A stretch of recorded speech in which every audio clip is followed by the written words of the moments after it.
ये चीज़ें बड़ी विचारणीय हैं और धर्मशास्त्रों में ये विचार मिलते किसके पास हैं? जिनके पास ऐसा बोध है। केवल भगवताचार्यों की भीड़ में नहीं मिलते ये। अब बोधवान पुरुष से हम करते हैं नफरत। ये तो मेरे जैसा, मेरी तरह कपड़ा पहने, मेरी तरह रोटी खाता, मेरी तरह समाज में बैठ लेता, ये काहे का ज्ञाता। इसलिए भूलें हो रही हैं, क्योंकि बोधवान पुरुष जो है कभी अभिनय करता नहीं हुआ करते। अभिनय करता जो होते हैं वो तो धन के लिए होते हैं, और चाहे वो आज समाज में हो रहा हो या जो है पिक्चरों में हो रहा हो, सब जगह अभिनय चल रहा है।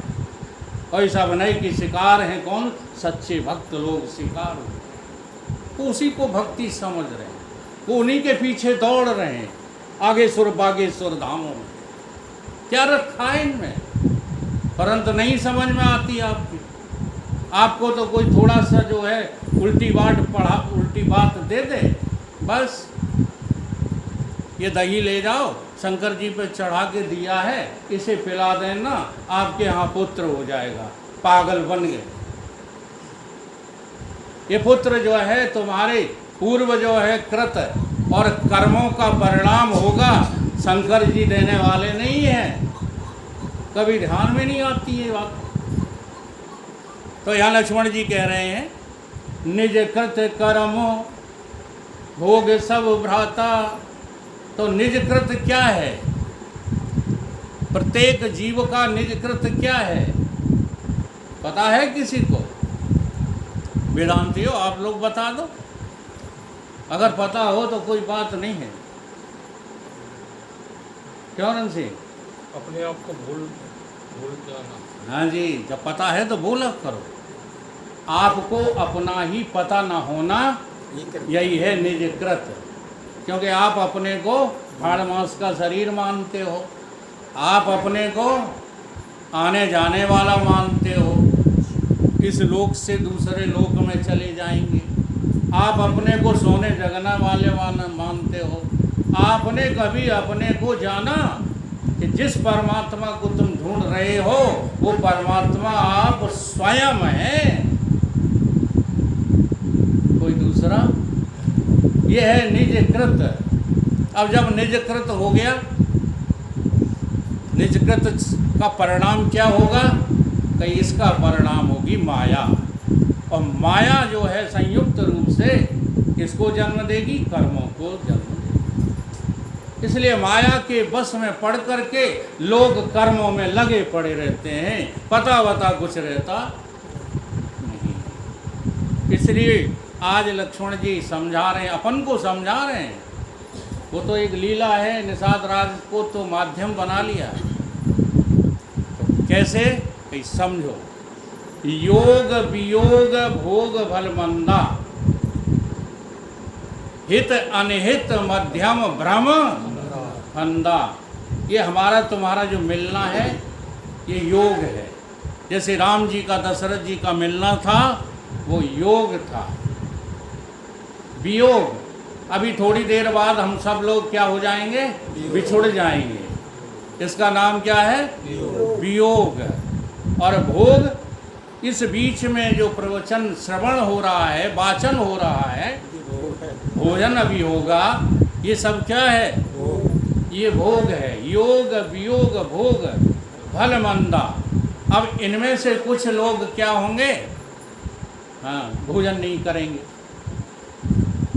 समझ रहे कि नहीं? सभी लोग करेंगे क्या? सभी लोग नहीं करेंगे। एक आध तो ऐसा निकल ही आएगा जो बहुत कहने पर भी भोजन नहीं करेगा। तो वो कैसा है? वो उस भोग की मंदता को लिए हुए। अर्थ समझ में आ रहे? भोग भल मंदा, हित अनहित मध्यम भ्रम फंदा। अब यहाँ कोई हमारा हित करने वाले हैं, कोई अहित करने वाले हैं, तुम्हारे भी हमारे भी। संसार में सभी हित तो नहीं करते, हित और बहुत से अनहित करते हैं। ये बातें आ रही समझ में? अच्छा, आपको क्या लगता है आपके जो पुत्र पैदा हुए हैं वो आपके हित के लिए पैदा हुए हैं? क्या लगता है? हैं? बड़ी खरी बातें हैं, सबके सब अहित के लिए पैदा हुए हैं। सही है। और तुम्हें नजर क्या आ रहा है? हित करेंगे। लला को मजिस्ट्रेट बनाएंगे जो हमारा हित करें। जब परिणाम सामने आएगा तब नौ आंसू रोओगे, फिर कहोगे ये तो हम समझे थे हित, निकल पड़ा अहित। हित अनिहित मध्यम भ्रम फंदा। और कुछ लोग हित और अनिहित दोनों से बचते रहते हैं, उसको कहते हैं मध्यता। और ये भी मध्यता भ्रम का क्या है? फांस है, भ्रम फंदा। हित अनिहित, संपत्ति विपत्ति कर्म और कालू, धरन धाम धनपुर परवारू, स्वर्ग नरग यहाँ लगे व्यवहारू। देखिए सुनिए गुनिय मन माही, इस माया कृत परमार्थ, ये परमार्थ नहीं है। तो परमार्थ क्या है? सुनो सखा, परमार्थ एहू मन क्रम वचन राम पद। अब ये राम का पद क्या है? ये जो है बहुत गहरी बात है, और इस पद को सुलझाने के लिए हम यहाँ आते रहते हैं। शॉर्टकट तो हम बता सकते हैं, लेकिन हमारे बताने से आज ही तुम्हें पद ग्रहण हो जाएगा, ये संभव नहीं है। वो पद जो है केवल हमारे पास है, तुम्हारे पास है। बिल्ली कुत्ता सुअर गधों के पास है तो, लेकिन उनकी समझ उनको नहीं है। ये राम 4 पद में हमारे पास मौजूद है, और उन पदों का नाम है स्थूल, सूक्ष्म, कारण और इन तीनों का साक्षी अकारक। तो ये चारों तुम हो, अयम आत्मा चतुष्पाद। इसलिए अगर भगवान राम का पद चाहिए तो अपने अंतर्मुख होना जो है सीखो। जब तक तुम अंतर्मुख होना नहीं सीखोगे, बाहर माया में भटकते ही रहोगे। क्योंकि जहाँ तक तुम्हारी नज़र पहुँचेगी, गौ गोचर जहाँ लग मन जाई, सो सब माया जानो भाई। एक लकड़हारा था, जो बात मैं कहता हूँ उसको दृष्टांत इसलिए देता हूँ कि जिससे स्पष्ट हो जाए। तो लकड़हारा लकड़ियाँ जो है बीन रहा था, अचानक उसकी नज़र जो है 3 कलशों पर पड़ी जो गड़े हुए थे। और वो कलश जो है सोना चांदी हीरा मोती आदि से भरे हुए गड़े हुए थे। दिन का समय था। लकड़हारा ने सोचा कि अभी यदि इनको खोदता हूँ तो यहाँ पर पब्लिक इकट्ठी हो जाएगी, पता नहीं क्या बवाल खड़ा हो जाए। इसलिए उसने लकड़ी गाड़ दी उस स्थान पर, चिन्ह लगा दिया और चला गया। रात का समय हुआ, एक कुम्हार को सपना हुआ कि जाओ भटमादपुरा के मंदिर के पास एक वृक्ष नीम का है, उस पेड़ के नीचे 3 कलश गड़े हुए हैं, खोद लो जाकर के। उन कलशों के ऊपर एक लकड़ी गड़ी हुई है। वो कुम्हार गया तो वास्तव में वहाँ लकड़ी गड़ी हुई थी। लकड़ी हटा करके उसने खोदा तो तीनों कलश धन से परिपूर्ण उसको जो है प्राप्त हो गए। उसने अपनी पत्नी से बताया जा करके। आजकल के कुम्हार कुम्हारी होते तो बस उतने ही धन को पा करके और पागल हो जाते, लेकिन पूर्व का समय ईमानदारी का समय था। आज का समय बेईमानी का समय है। आज का समय भौतिकवादी दृष्टि का है। पूर्व का समय आध्यात्मिक दृष्टि का था। वहाँ धन को, वैभव को, जमीन जायदाद को 2 कौड़ी का नहीं समझा जाता था। जी हाँ। तो कुम्हार ने कहा कि स्वामी ये ठीक नहीं है, ये धन तो आपको मिल गया, कोई बात नहीं, लेकिन ये धन पर अपना अधिकार नहीं है। इस धन को राजा को दे दिया जाए, क्योंकि राजधानी उसी की है। और जहाँ तक राजा की राजधानी है वहाँ तक हक राजा को होता है। तो वो कुम्हार गया, धन लेकर के राजा को सुपुर्द कर दिया। इधर इसने जो है अपनी पत्नी से कहा, इसने लकड़हारे ने, तो उसने कहा कि देखो जाके खोद लो धन, और खोद करके ये धन राजा को दे देना। अब वो लकड़हारा पहुंचा तो धन गायब था, खोद ले गया रात कोई। तो इस बुद्धि से विचलित होकर के वो स्वयं राजा के पास शिकायत करने पहुंचा। अब दोनों लोग राजा के समक्ष हैं, एक ने तो जो है धन प्राप्त किया है और एक ने प्राप्ति का स्वप्न बताया। स्वप्न देखो है। हाँ, स्वप्न देखा है। राजा ने निर्णय लिया आधा आधा धन दोनों को दे करके और रवाना कर दिया। लेकिन रात्रि काल में विचार करते हैं अपनी पत्नी से, रानी से, कि हे महारानी बताओ, हम लोग तो कभी इन घटनाओं पर विचार ही नहीं करते। हम तो विचार क्या करते हैं, आज की आमदनी कम हुई, कल का उपाय बताओ कि रुपया बढ़ जाए, ये विचार चलते हैं। मोड़ी की शादी करना है, लड़का का विवाह करना है, हाँ आमदनी कैसे बढ़े, कहाँ है भारत हैं, कौन से उपाय किए जाएं कि अर्निंग बढ़ जाए, इन बातों पे विचार करते हो। और ये बातें विचार नहीं होती।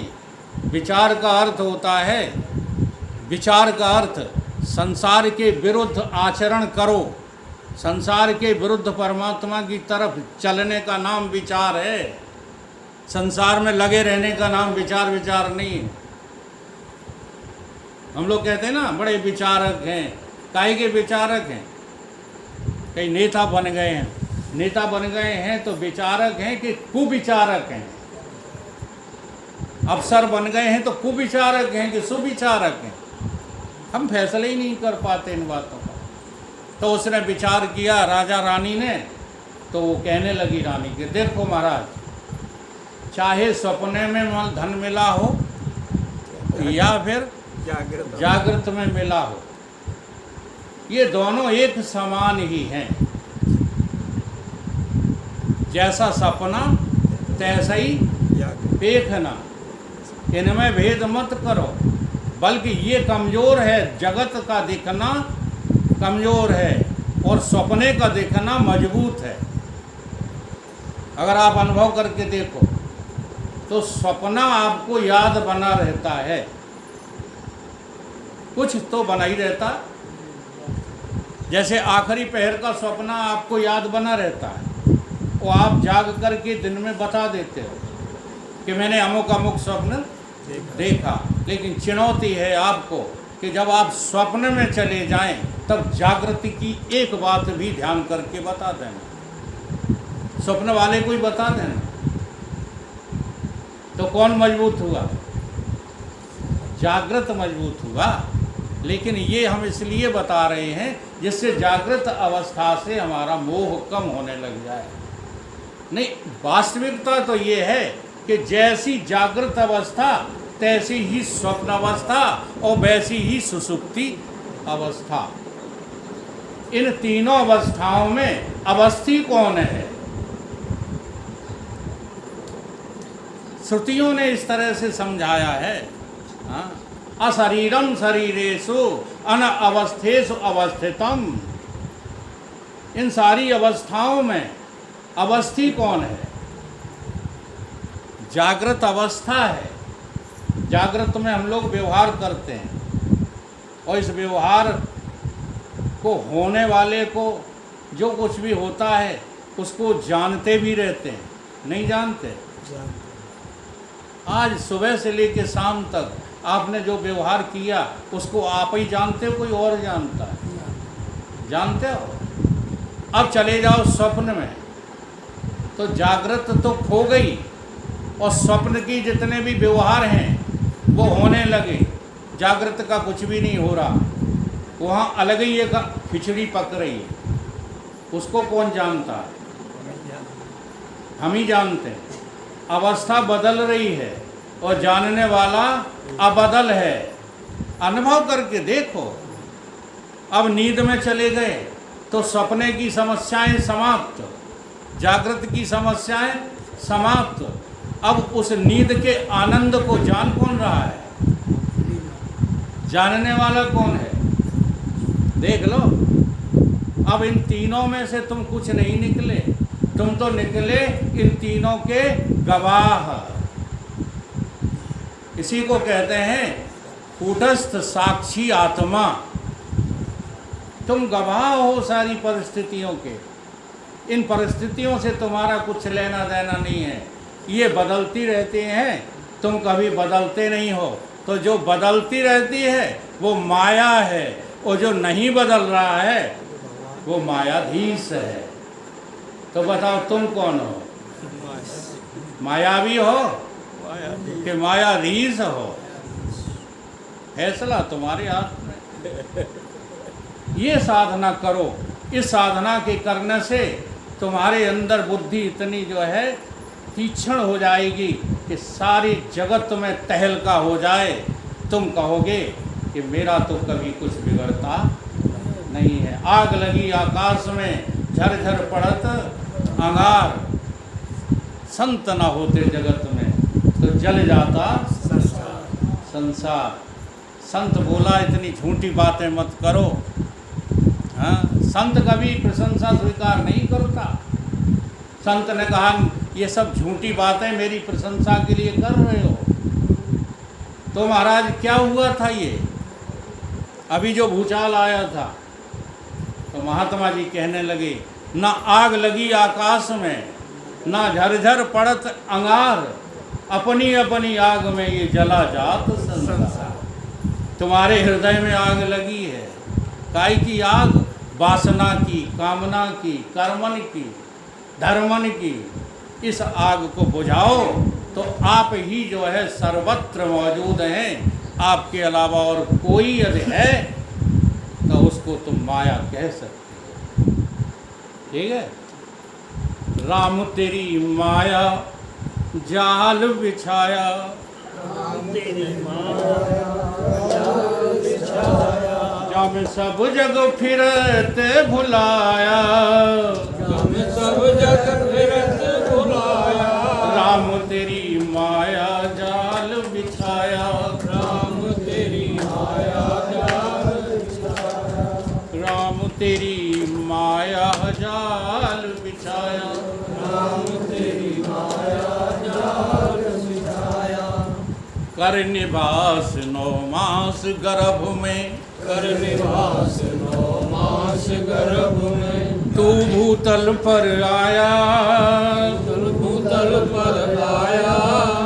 खान पान विषयारस भोगन, खान पान विषयारस भोगन, मात पिता समझाया, मात पिता समझाया। राम तेरी माया जाल बिछाया, राम तेरी माया जाल बिछाया, जमे सब जग फिरत भुलाया, राम तेरी जग फिरत भुलाया। राम तेरी माया जाल बिछाया, राम तेरी माया जाल बिछाया। घर में सुंदर नारी मनोहर, घर में सुंदर नारी मनोहर, घर में सुंदर नारी मनोहर, घर में सुंदर नारी मनोहर। देख देख ललचाया। देख देख ललचाया। अब इसके 2 अर्थ हैं। बहिर्मुखी लोग तो नारी पत्नी को ही कहें, ठीक है, लेकिन अंतर्मुख होकर के देखो तो तुम चेतन आत्मा और तुम्हारी चेतनता तुम्हारी नारी। कहीं संसार से कुछ लेना देना नहीं है। अब चेतनता को देख करके चेतन, हाँ, ये नहीं देख पाता कि जो चेतनता है वो मैं नहीं हूँ, और इसी का नाम है आत्मा का विस्मरण। ऐसा जब विस्मरण हो जाता है तो वो चेतनता को मैं कहने लगा, नर की जगह क्या बन गया? नारी बन गया। और यही जो है रामचरितमानस में लिखा है कि नहीं, उमाहवद बासी नर नारी कृतार्थ रूप। नारी कौन है? राम नारी है कि नर है? और सीता नारी है कि नर है? ये जो है आश्चर्यजनक घटना कभी कोई मिटा नहीं पाता और सारी रामचरितमानस कंठस्थ है। गिरा अर्थ जल बीच सम कहियत भिन्न ना भिन्न, बंदहु सीता राम पद जिन्हें परम प्रिय। अगर राम के 4 पाद हैं तो सीता के भी 4 ही पाद हैं। ये अभेद दर्शनम ज्ञानम स्वस्वरूपा अनुसंधानम भक्ति ऋतव्य धीयते। भगवान की भक्ति और ज्ञान ये अभेदता है। अगर भेद में कोई परेशान है तो वो भगत नहीं है। कहाँ गए भारत जी? वो भगत नहीं है जिसके हृदय में भेद है। वो कर्म का करने वाला कर्तव्य कर्मनिष्ठ भी नहीं है जिसके अंदर भेद है। गीता वाला जो कर्म है वो ये कर्म नहीं है जिसको हम लोग समझते हैं। गीता का कर्म वही कर्म है जहाँ भूत भावो उद्भव कराह विसर्गाह कर्म संजते। भूत भावों का जहाँ त्याग हो जाता है और फिर मनुष्य अपने खाने पीने में लगा रहता है, उसका नाम कर्म है। खाना पीना ही कर्म है, धन अर्जन करना ही कर्म है, यहाँ अहंकार का पोषण ही कर्म है। ये सब अज्ञान का विषय है। ये भक्त नहीं हो सकते, ये ज्ञानी नहीं हो सकते, ये कर्म के करने वाले नहीं हो सकते। तो भगवान ने जो कर्म करने की जो है तुम्हें विधा दी है वो यही है। बिना ज्ञान के, बिना बोध के, बिना भक्ति के कर्म होते नहीं। राम तेरी माया जाल बिछाया, राम तेरी माया जामे सब जग फिरत भुलाया, सब जग फिरत भुलाया। राम तेरी माया जाल बिछाया, राम तेरी माया जाल बिछाया। घर में सुंदर नारी मनोहर, घर में सुंदर नारी मनोहर। देख देख ललचाया, देख देख ललचाया। देख देख ललचाया। देख देख ललचाया। और सुन सुन बातें मीठी सुतन की, सुन सुन बातें मीठी सुतन की। सुन सुन बातें मीठी सुतन की। सुन सुन बातें मीठी सुतन की। मोह फांस फसाया, मोह फांस फसाया। राम तेरी माया जाल बिछाया। राम तेरी माया जाल बिछाया। अब थोड़ा सा जो है समझाने की दृष्टि से कहेंगे, ठीक है, नहीं कोई बुरा मान जाए। सब लोग जो है पुत्र की बातों की आज्ञा का पालन करते हो कि पिता की? देख लो, देखो बहुत सीधा सा गणित है। जो तुमसे पैदा हुए हैं वो तुम्हारे पुत्र हैं। जरा ध्यान देना, जो तुमसे पैदा हुए हैं वो तुम्हारे पुत्र हैं, और तुम जिससे पैदा हुए हो वो तुम्हारा पिता है। अब गणित लगाना, तुम्हारी इंद्रियां किससे पैदा हुई? नाक, कान, आँख, ये किससे पैदा हुए हैं? तुमसे पैदा हुए हैं या और किसी से? और तुम इन्हीं के कहने में चलते हो कि नहीं? आँख का कहना तुम मानो, आज हमने ऐसा देखा वहाँ इसलिए जा रहे हैं, आज मैंने ऐसा सुना तो वहाँ सुनने के लिए जा रहे हैं, आज बड़ी खुशबू है बाग में चल रहे हैं, चलो। तो तुम अपने पुत्र पुत्रियों के गुलाम हो कि नहीं हो? ये सब इंद्रियां तुमसे पैदा हुई हैं, अहंकार भी तुमसे पैदा हुआ है और तुम अपने अहंकार को मानते हो, इसलिए 13वीं तो करना भूल गए। हाँ, तेरा ब्राह्मण करना तो भूल गए, कोई नहीं करते तेरा ब्राह्मण। क्या करते हो? तेरा बोरी की बात करते हो। इसीलिए करते हो क्योंकि तुम्हें होश ही नहीं है कि तेरा बोरी का पुण्य नहीं लगेगा, तेरा ब्राह्मण करके दिखाओ। जी हाँ, कोई नहीं करते तेरा ब्राह्मण। इसकी चर्चा बाद में कर लेना, क्योंकि हम कोई ऐसी बात समाज में कहना नहीं चाहते हैं, हाँ, जो किसी को हाँ घर कर जाए फिर दोबारा सुनने ही ना आए। सही है, विचार करके देखो, कभी किसी ने अभी तक कलयुग में तेरा ब्राह्मण नहीं कर पाए।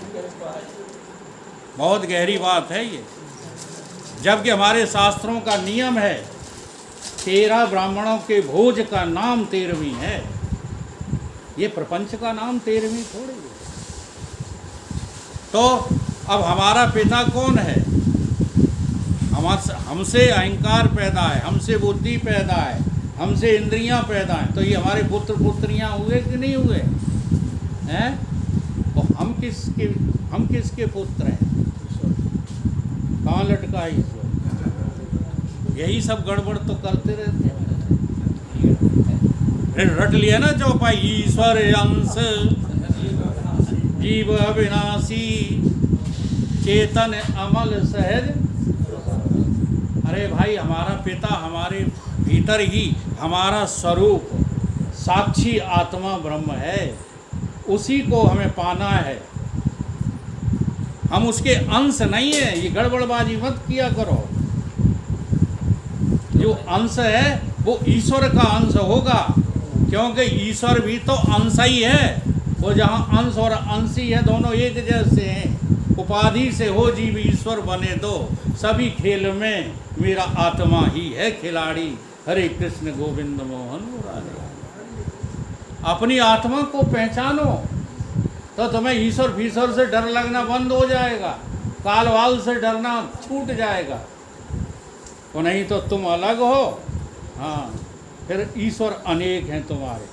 रजोगुण प्रधान ब्रह्मा जी हैं, तमोगुण प्रधान शंकर जी हैं, सतोगुण प्रधान विष्णु हैं, और तमाम देवी देवता प्रकट हो गए हैं। जिनसे तुम डरते रहते हो और उन्हीं की खुशामद में पूरा जीवन बीत जाता है। कोई भी देवता तुम मना नहीं पाते। क्यों नहीं मना पाते? क्यों तुम्हें अपना पता नहीं है।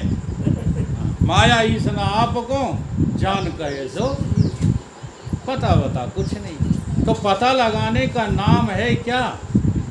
पुरुषार्थ। पता लगाने का नाम है क्या? भक्ति। पता लगाने का नाम है ज्ञान। इसी का नाम भजन है। ये सब छूट गया है, इसलिए समाज आज दूषित हो गया।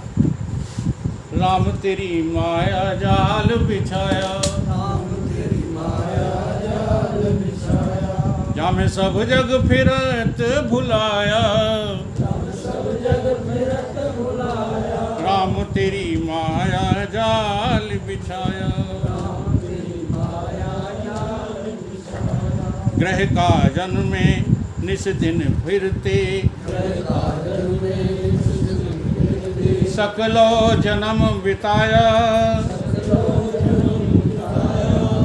आशा प्रबल भई मन भीतर, आशा प्रबल भई मन भीतर, निर्बल हो गई काया, निर्बल हो गई काया। राम तेरी माया जाल बिछाया, राम तेरी माया जाल बिछाया। जामे सब जग फिरत भुलाया, हम सब जग फिरत भुलाया। राम तेरी माया जाल बिछाया, राम तेरी माया जाल बिछाया। पुण्य पाप संचय कर पुन पुन, पुण्य पाप संचय कर पुन पुन, स्वर्ग नरक भटकाया, स्वर्ग नरक भटकाया।